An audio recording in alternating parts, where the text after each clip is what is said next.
그들이 예루살렘에 가까이 와서 감람산 벳바게와 베다니에 이르렀을 때에 예수께서 제자 중 둘을 보내시며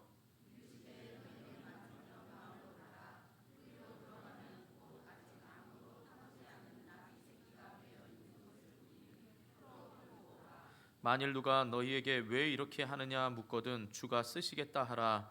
그리하면 즉시 이리로 보내리라 하시니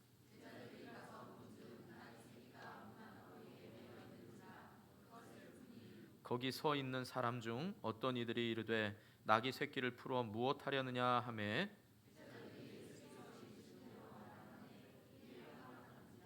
나귀 새끼를 예수께로 끌고 와서 자기들의 겉옷을 그 위에 얹어 놓음에 예수께서 타시니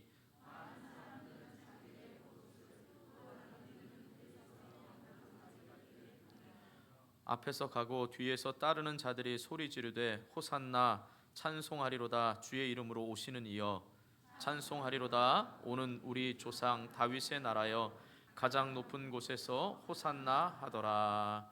아멘. 우리 옆에 분들과 인사하면서 축복하겠습니다. 오늘 조금 깁니다. 예수님은 당신을 구원하시기 위해 평강의 왕으로 오셨습니다.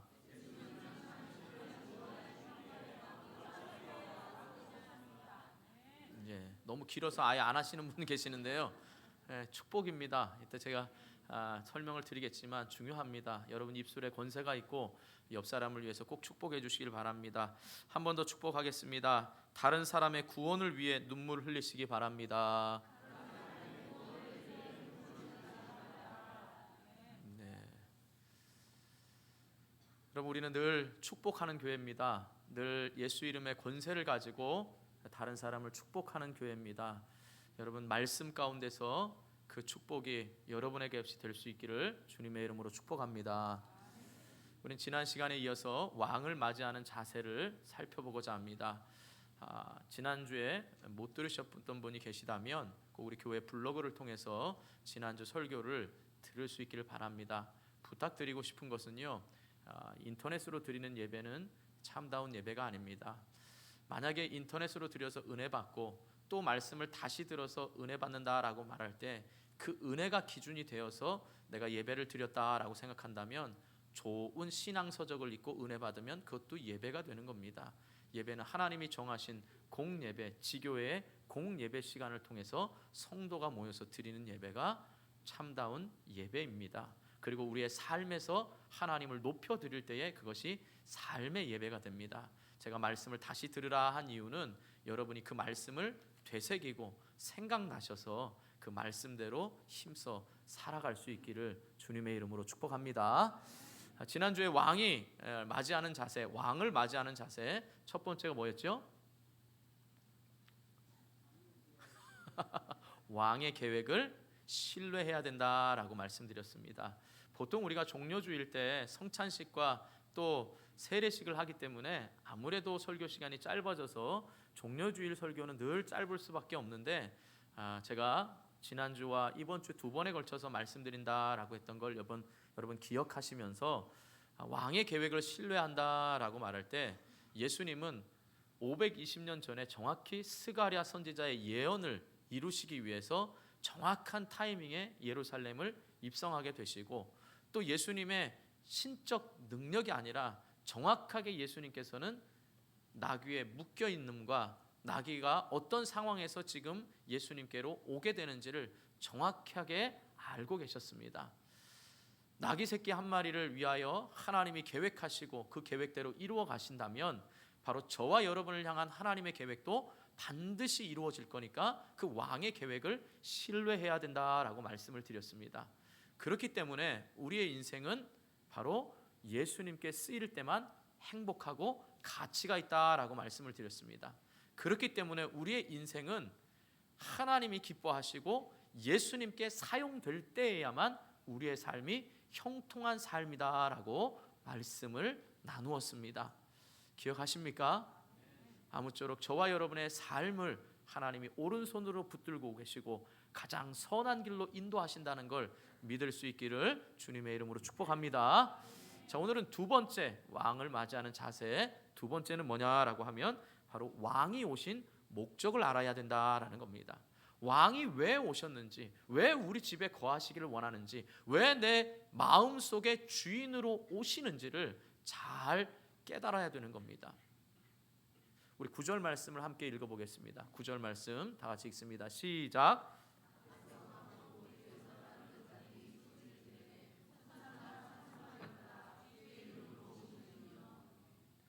예수님께서 예루살렘에 올라가실 때는 언제라 그랬죠? 정확히 6월절 엿새 전이라 그랬습니다. 일주일 전부터 예루살렘에 많은 인파가 모이는데요. 당시의 역사가 요세푸스에 의하면은 예루살렘에 모이는 인원이 약 250만 명이었다고 합니다. 여러분 별로 안 놀라시는데 엄청난 인원입니다. 그 인원이 모여서 지금 뭘 기대하고 있겠습니까? 예수님이 공생의 기간 3년 동안의 유월절을 4번 맞이하시는데 지금 마지막 4번째 유월절입니다. 그동안 예수님에 대한 소문이 동네 이 팔레스타인 주변에 또 이방 지역에 다 퍼져 있었습니다. 그렇기 때문에 이번 유월절에 많은 사람들은 지금 예수님이 과연 어떤 놀라운 일들을 할 것인가에 대한 기대가 많았습니다. 그런데 그 기대가 뭘로 이어졌냐? 바로 예수님을 왕으로 모시기를 원했는데 그 왕으로 모시는 그 이유가 예수님이 오신 목적과는 너무 다르게 왕을 지금 맞이하고 있는 모습을 볼 수가 있습니다. 자, 예수님께서 지금까지 공생의 기간 동안에 우리가 마가복음을 계속 보았지만 예수님이 기적을 베풀고 치유하신 다음에 사람들로 하여금 예수님이 메시아됨을 감추셨습니다. 오히려 이야기하지 말라 그랬고 오히려 아무에게도 전하지 말라라고 말했습니다. 단지 제자들과 몇몇 사람들에게만 예수님의 메시아됨을 이야기를 하셨습니다. 그런데 오늘 이 예루살렘 입성을 통하여서 예수님께서 공개적으로 그 250만 명이나 되는 수많은 사람들에게 예수님이 이 땅에 왜 오셨는지 왕에 오신 목적을 말씀하시기를 원하셨습니다.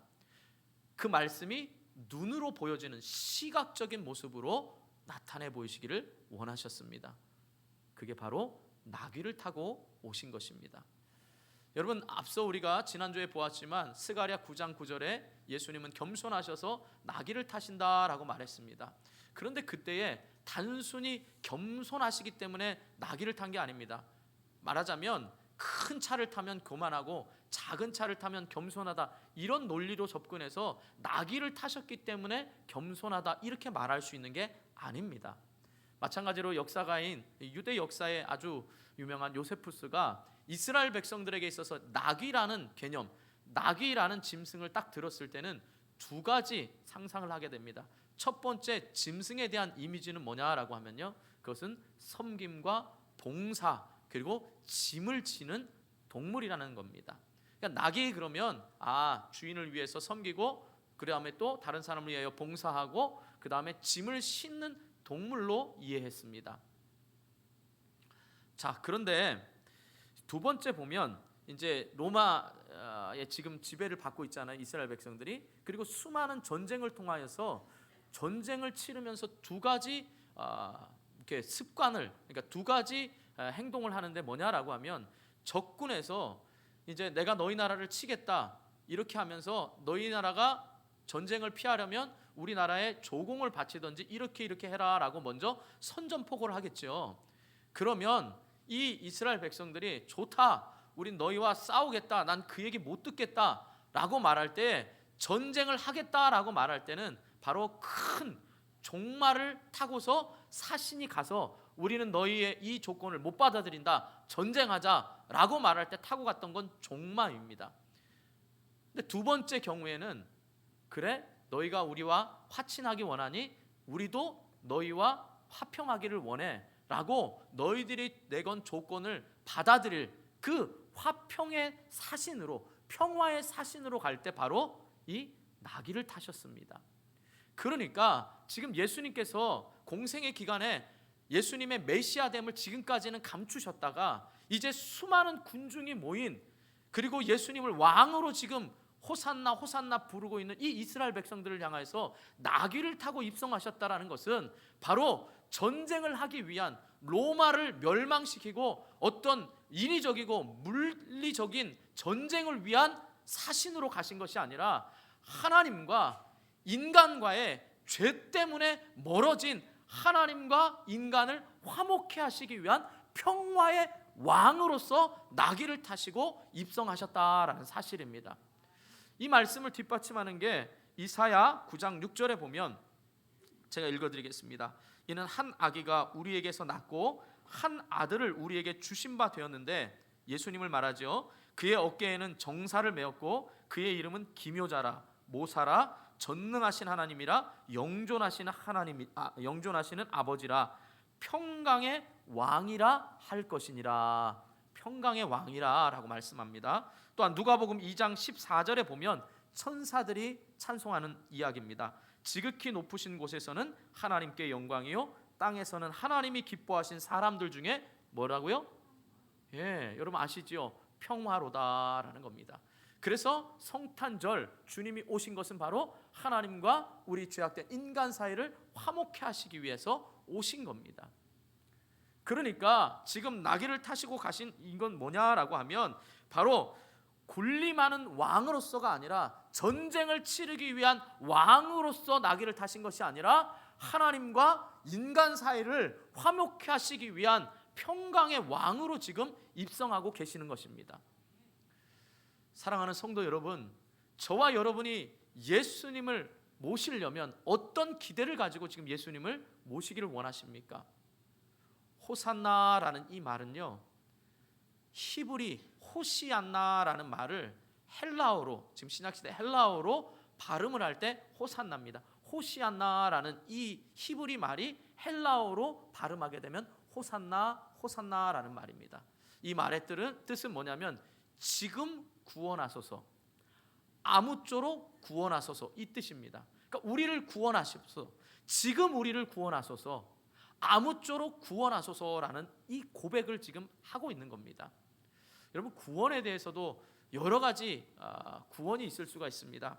바로 세상의 독재자로부터 해방받는 정치적인 구원이 있을 수 있고요, 또 가난과 빈곤으로부터 구원받는 경제적 구원이 있을 수 있습니다. 또 질병으로부터 구원받는 육체적인 구원도 있을 수 있습니다.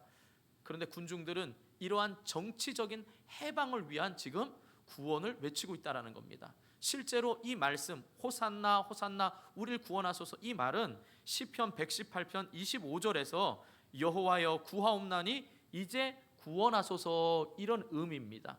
그러니까 나를 죽음과 죄에서 구원하소서, 이 개념이 아니라 지금 정치적으로 이 로마의 압제로부터 구원해달라는 의미입니다. 자, 10절 말씀 또 읽어보겠습니다. 10절 말씀 시작.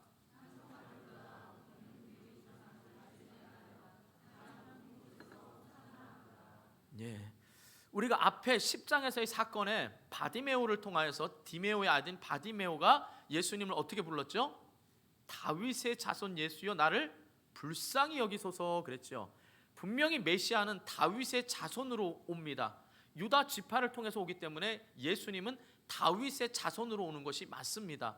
그 다윗의 자손이라는 말 속에는 메시아라는 의미와 함께 그렇기 때문에 나를 불쌍히 여겨주셔서 이 죄로부터, 이 죽음으로부터 나를 건져달라는 믿음의 고백이 바디메오에게 있었기 때문에 구원을 받았지요. 그런데 지금 이 이스라엘 무리들은 호산나 호산나라는 이 구원하여 달라는 개념이 정치적인 구원을 이야기하는 겁니다. 왜냐? 10절에 보면 오는 우리 조상 다윗의 나라여 그랬습니다. 다윗의 자손이 아니고 다윗의 나라여라고 할 때 그 하나님의 나라로서 메시아로서의 예수님을 말했던 게 아니라 바로 다윗의 때와 같이 가장 군사력이 강력하고 경제력이 부강하고 먹을 것 염려 없는 그 부강한 나라인 다윗의 나라를 지금 오게 해달라라는 그 뜻인 겁니다. 그러니까 예수님이 오신 목적과는 너무나 다릅니다. 흥미로운 것은요, 이들이 왕을 맞이하는 자세, 이렇게 호산나라고 말하고 다윗의 나라여 오소서라고 말한 게 어떤 의미냐면, 당시에 여러분 옷을 깔았다 그랬죠. 자기의 겉옷을 깔았다라고 말할 때 이 겉옷은 구약에 보면 바로 그러니까 왕의 대관식, 왕을 맞이할 때 구약 시대부터 이미 옷을, 자기의 겉옷을 펴고서 왕을 맞이하는 자세를 이미 구약 시대부터 알고 있었습니다. 그러니까 제자들이 겉옷을 깐 것뿐만 아니라 지금 백성들이 겉옷을 깔았다는 건 이미 왕으로서 그런 대관식을 준비하는 장면입니다. 그러니까 여느 유월절과는 다르게 마지막 유월절을 맞이하면서 이 250만 명의 군중들은 지금 예수님이 이 예루살렘 입성이 다른 세 번의 경우와 같지 않고 앞에 서고 뒤에 서면서 이제 진짜 왕입니다 라고, 우리가 당신을 왕으로 삼겠습니다, 우리에게 정치적인 해방을 허락해 주십시오 라고 그런 외침이었던 겁니다. 그런데 여러분, 이 이야기를 듣는 로마 사람들이나 아니면 그 팔레스타인을 다스리고 있는 분봉왕인 헤롯이 들을 때는 이 말이 어떤 말이겠습니까? 굉장히 불쾌한 말입니다.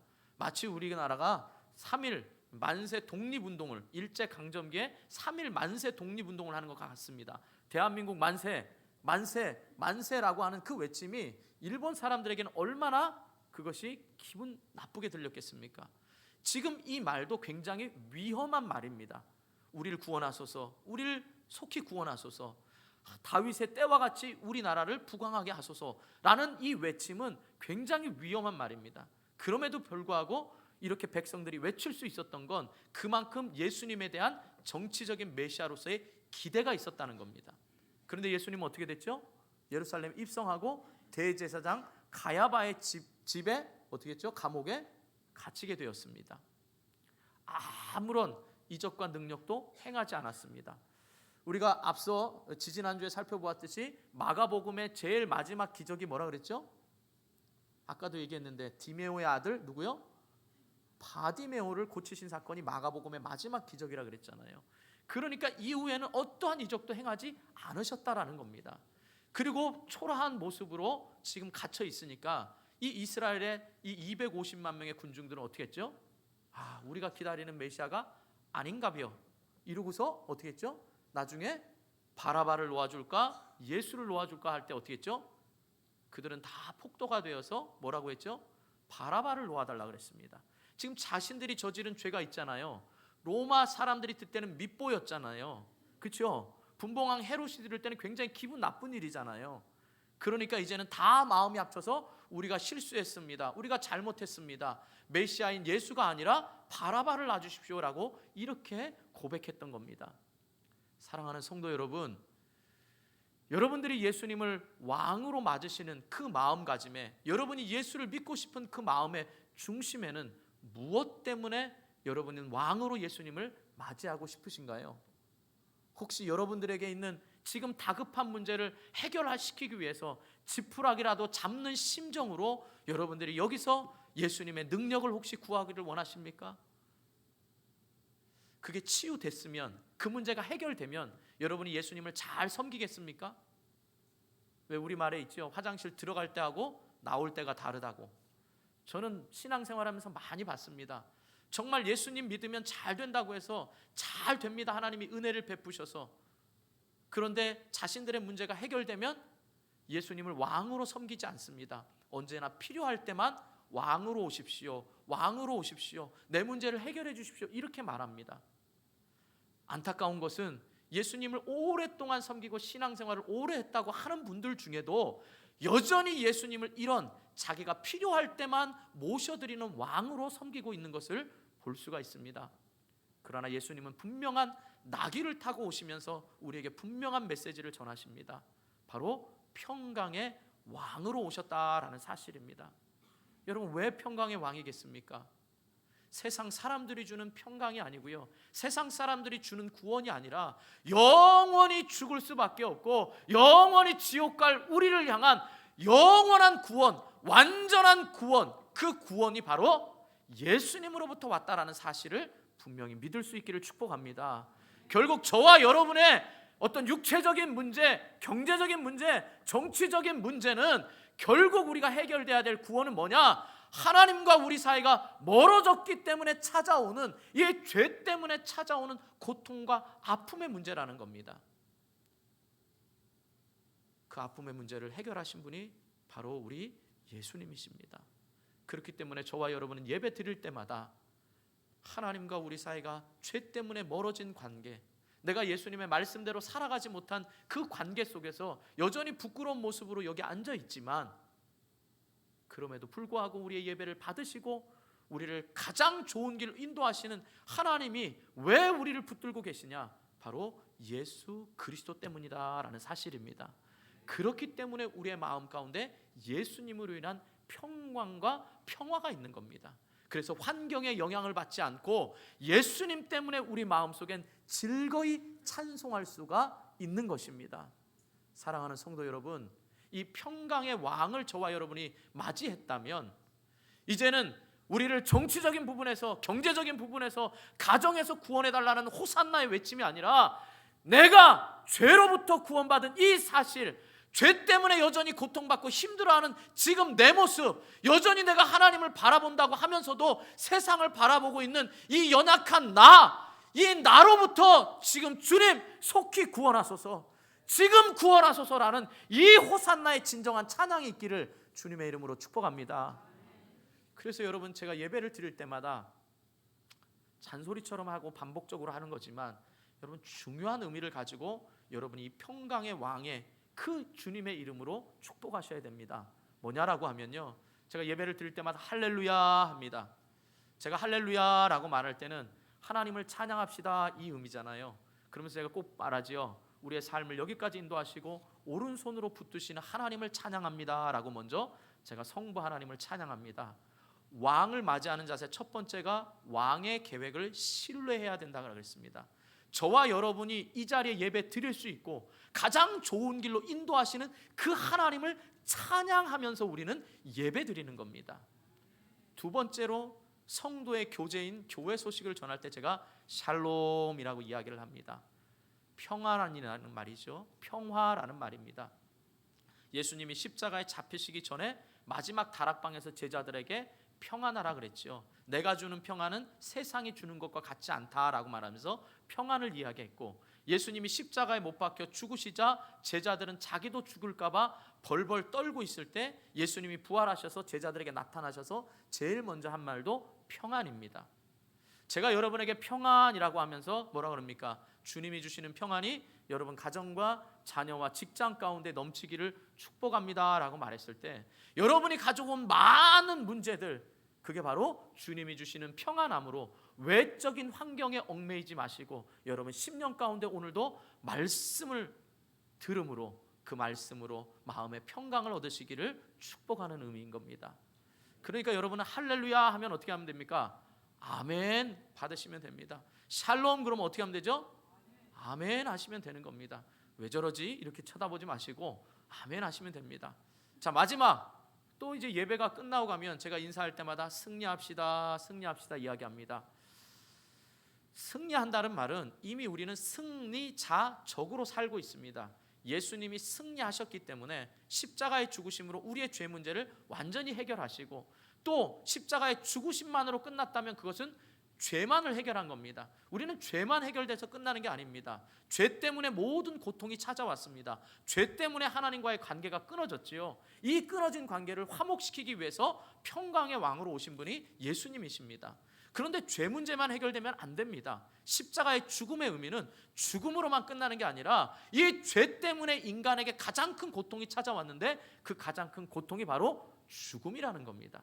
그래서 모든 인간은 죽습니다. 죽음 후에는 반드시 심판이 있습니다. 그렇기 때문에 죽음으로 끝나서는 십자가는 의미가 없는 겁니다. 반드시 부활이 있어야 되는 겁니다. 예수님은 그 부활의 첫 열매가 되셔서 십자가의 죽으심으로 우리의 죄 문제를 해결했을 뿐만 아니라 3일 만에 다시 살아남을 통하여서 우리의 모든 죽음에 대한 두려움으로부터 평안하게 하셨다라는 사실입니다. 그러면 이미 예수님이 승리하셨습니다. 그렇기 때문에 말씀을 붙들고 예배하고 나가는 여러분들이 삶에서 여전히 어려운 환경들을 만나고 사탄이 여러분의 약점을 공격할 겁니다. 분명히 여러분들을 넘어뜨리려고 할 겁니다. 그럴 때 여러분은 말씀대로 살면서 승리하셔야 됩니다. 내가 지난주의 설교를 기억 못할 수 있습니다. 그러나 성령이 꼭 필요한 순간에 여러분을 말씀으로 붙들어서, 목사님 말씀하셨지, 목사님의 말씀이 아니라 목사님을 통해서 하나님이 이렇게 말씀하셨지라고 그 말씀 붙들고 승리하는 겁니다. 또한 사탄이 여러분을 넘어뜨리려고 할 때 그 영적 싸움으로부터 여러분이 승리주의자적으로 승리하라고 승리합시다 우리는 인사하면서 축복하는 겁니다.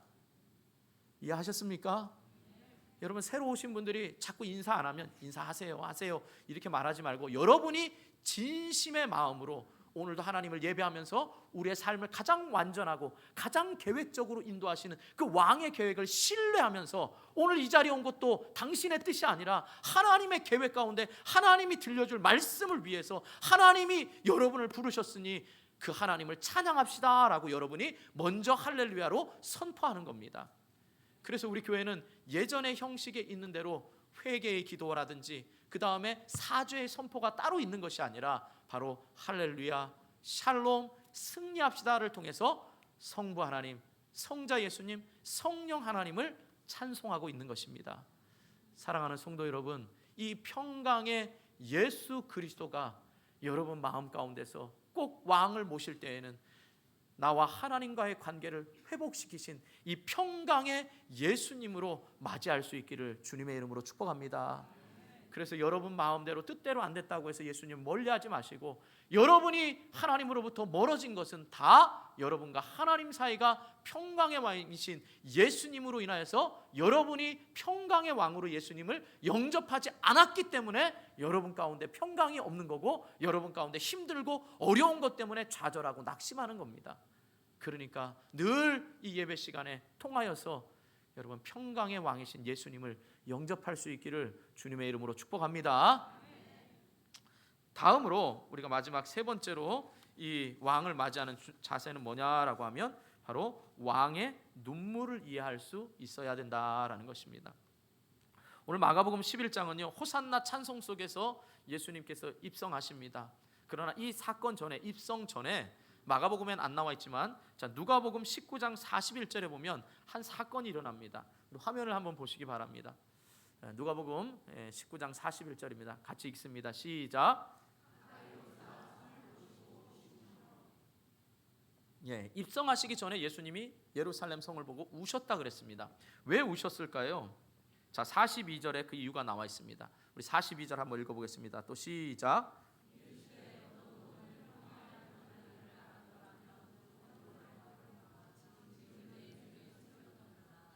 평화에 관한 일이 바로 내 눈에 숨겨졌다는 겁니다. 예루살렘이 외향적으로는 좋습니다. 그리고 이 예루살렘이 갖는 의미는 굉장히 큽니다. 이 유대인들에겐 자부심입니다.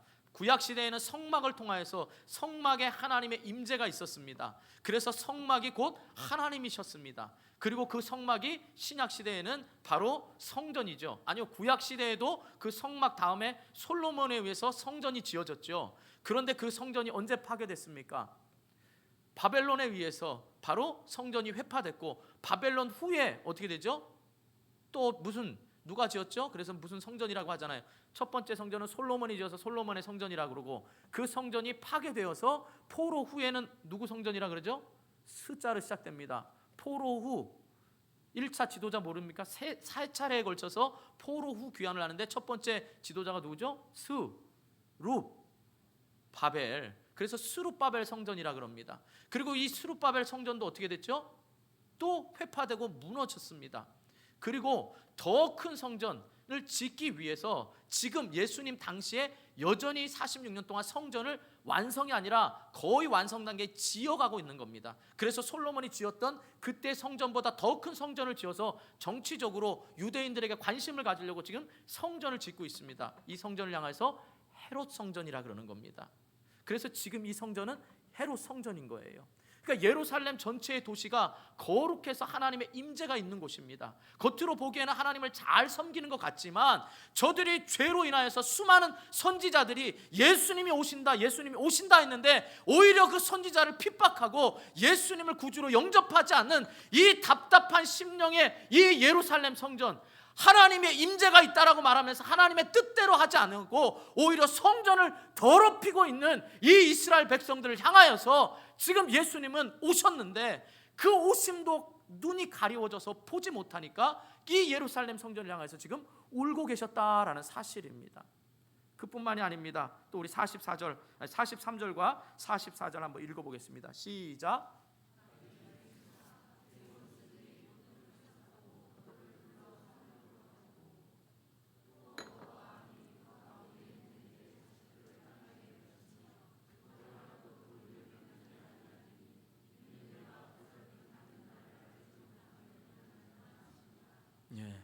예루살렘 성만 불쌍한 게 아니라 거룩하다고 말하는데 그 이제 거룩성을 잃어버린 그 예루살렘 주민들, 그리고 그 주민들의 자녀들이 어떻게 돼요? 원수들에게서 패대기 쳐지고, 결국 예루살렘 성전에 있는 그 성전, 하나님의 임재에서 절대 망하지 않을 것 같고 절대 빼앗기지 않을 것 같은 이 성전이 어떻게 해요?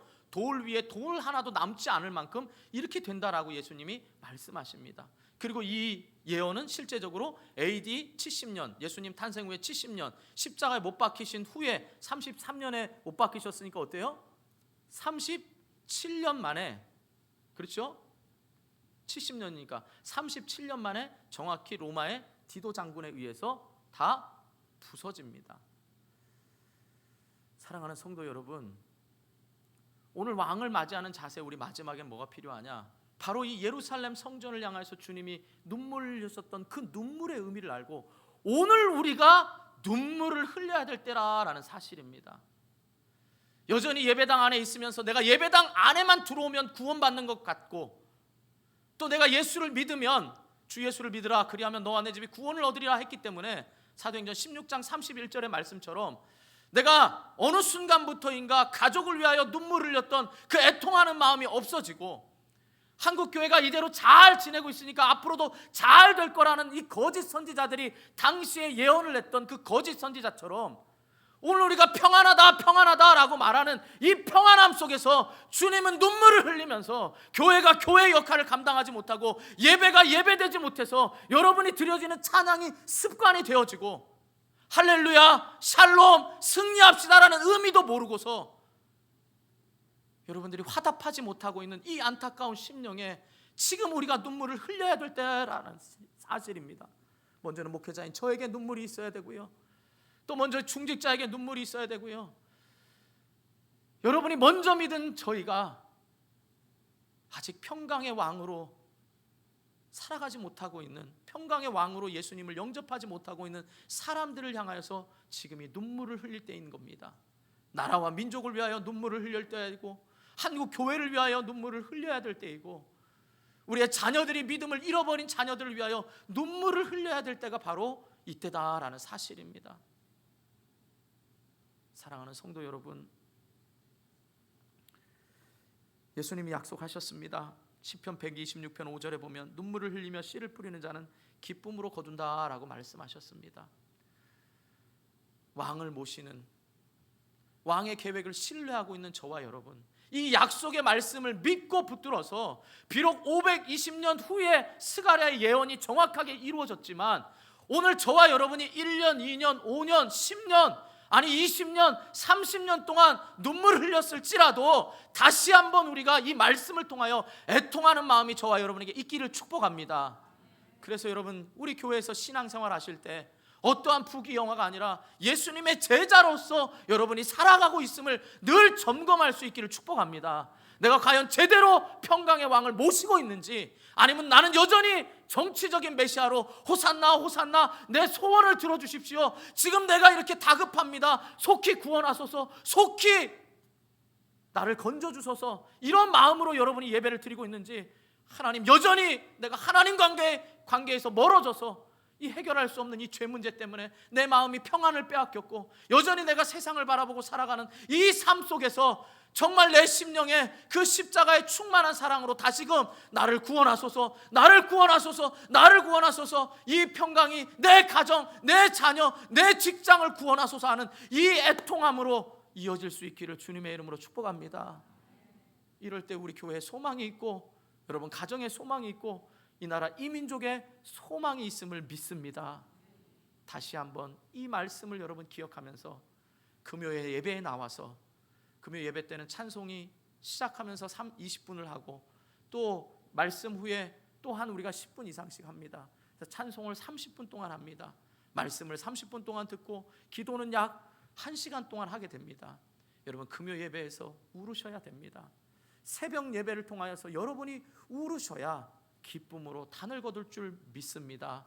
그것은 우리의 간구가 아니라, 우리의 열심이 아니라 평강의 왕으로 여러분들이 모셨기 때문에 그 평강의 왕의 능력을 믿기에, 그 평강을 경험했기에 평강을 경험하지 못한 사람들을 위한 눈물이 되어야 되는 겁니다.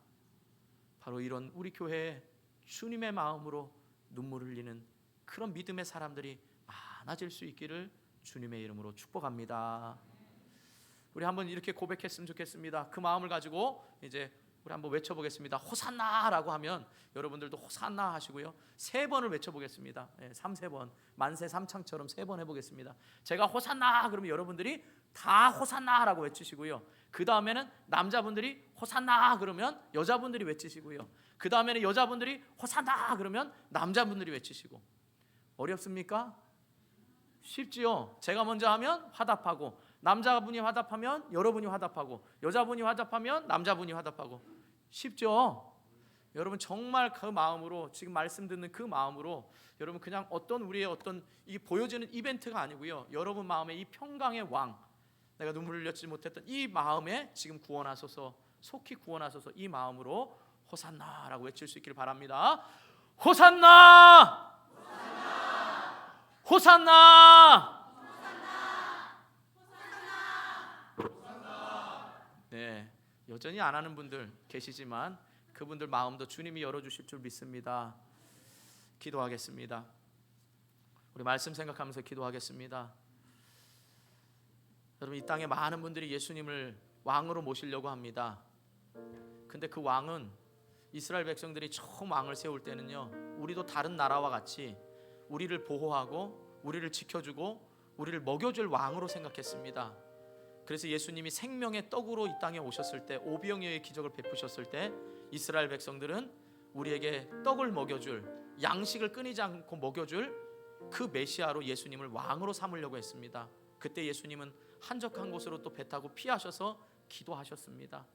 여전히 예수님은 하나님과 우리 사이를 화목케 하기 위해서 오셨는데, 우리의 근본적인 문제는 이 죄라는 것 때문에 자꾸 하나님으로부터 멀어지는 이 죄성이 우리에게 있는데, 우리는 예수를 오래 믿었으면서도 여전히 우리는 우리의 먹고 사는 문제, 이런 구원을 외칠 때가 많습니다.